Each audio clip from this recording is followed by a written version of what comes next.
had a really good question.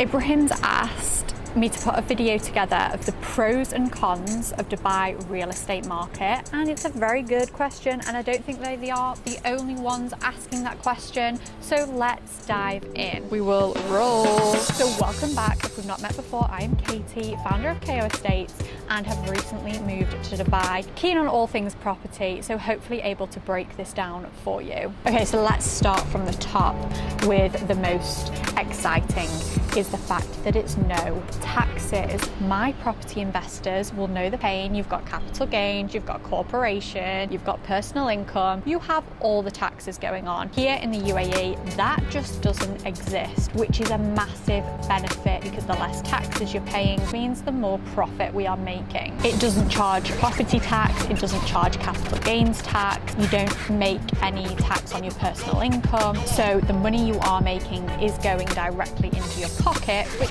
has a massive impact on your profit. Massive win for us as investors. High rental yields. As Dubai goes, it is currently one of the 20 super cities. Now, if you compare the prices here, price per square foot, compared to those other 20 super cities, actually the price per square foot is probably one of the lowest, meaning your yield, so pound for pound return or dirham for dirham return, is higher. Your typical rental yields here can be anything from 6-9%. For a thriving property world where you're getting huge capital appreciation, you're getting one of the best tenant type because people are paying upfront for the year, there's no void periods and no taxes.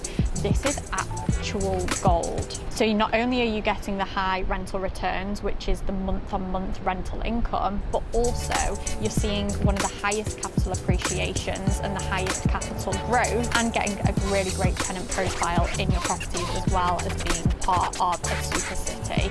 In the UK, you could see 6 to 9% returns, but you would need to be in a secondary location, such as Blackpool, for example, where the tenant profiles aren't as great, they're not busy working professionals. You could see void periods, you have bad tenants. That kind of doesn't happen here, so there's a lot of benefits to that as well. The strong infrastructure and development that's going on here is also a massive win. I mean, Dubai over the last even just 20 years is just setting record after record, and they're only looking to double the population size in the next 10 years, which is absolutely wild. They show no signs of slowing, and as the development continues, as the jobs continue, prices will continue to rise, properties will continue to be needed, both the tourist industry but also people who are living here. So the thriving development makes it a great investment opportunity because you know that all these communities they're building, they're going to be looked after. They're not only are they building them, but they're trying to future-proof them because all the tourism and all the people they are bringing into that. And as an investor, it again allows you to benefit on the capital appreciation that comes with each one of these areas. For example, like people are making a fortune from just buying into these areas and holding them while construction takes place and selling them just at handover or once the building is complete, and making a great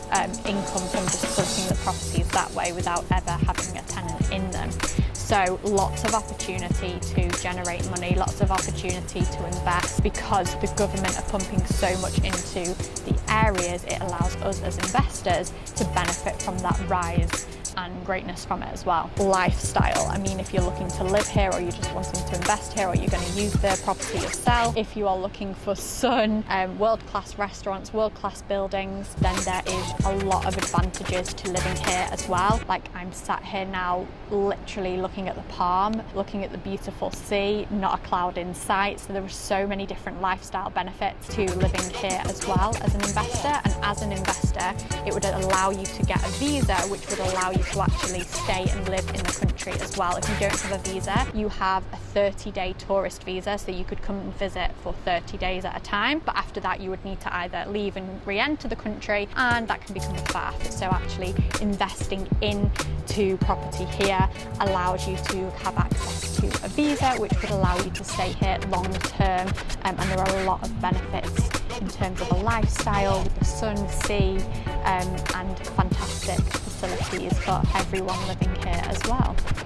Okay, so we've talked about some of the positives, but this wouldn't be a fair video if we didn't look at the cons as well. So one of the main cons that I hear is the market vitality. Unlike New York, unlike London, Dubai hasn't had the years and years of transactional history for us to predict the future, which does leave questions in people's mind, because if we've not had the history, how can we predict the future?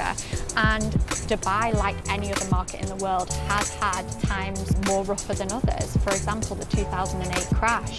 Yes, this was affected, like was property everywhere. And although it has recovered, people do often think, will that ever happen again? Strict mortgage regulations. The lending criteria here is probably harder than if we compare it to that of the UK. You will definitely require a higher deposit, between 20 and 30% as an absolute minimum. And the criteria for getting a mortgage is a much more rigorous process. So there are a lot more cash transactions that happen here because people try to avoid that completely. If you're planning to finance the property, this can also come to be more difficult than that of the UK. For a non-resident who's looking to invest here, you would definitely need a higher deposit, between 25 and 30%, and the interest rates might even be higher as well. So that whole process is a lot more rigorous and can be more difficult to get access to.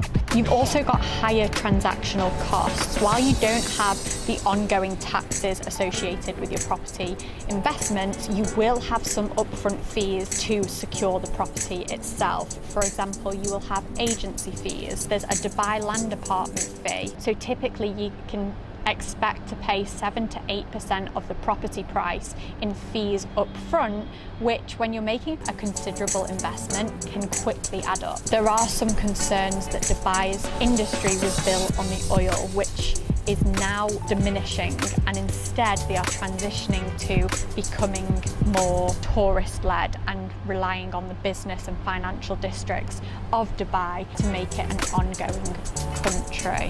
So is Dubai a good place to invest? Very, very good question. These are some of the pros and cons. My experience here is that you will get a very, very high quality building, you will get a very, very high quality tenant, and pound for pound you probably get some great returns, whilst also seeing a lot of the benefits associated with the development and the fast-paced moving of the industry.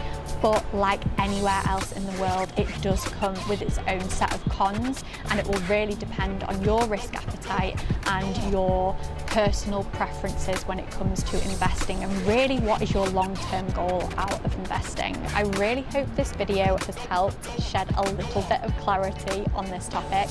If there's any more information you have, any other questions that you have, leave them in the comments below and I will make sure to get back to them all. And if you need a follow-up video going into these points in a little bit more detail, I can certainly do that too.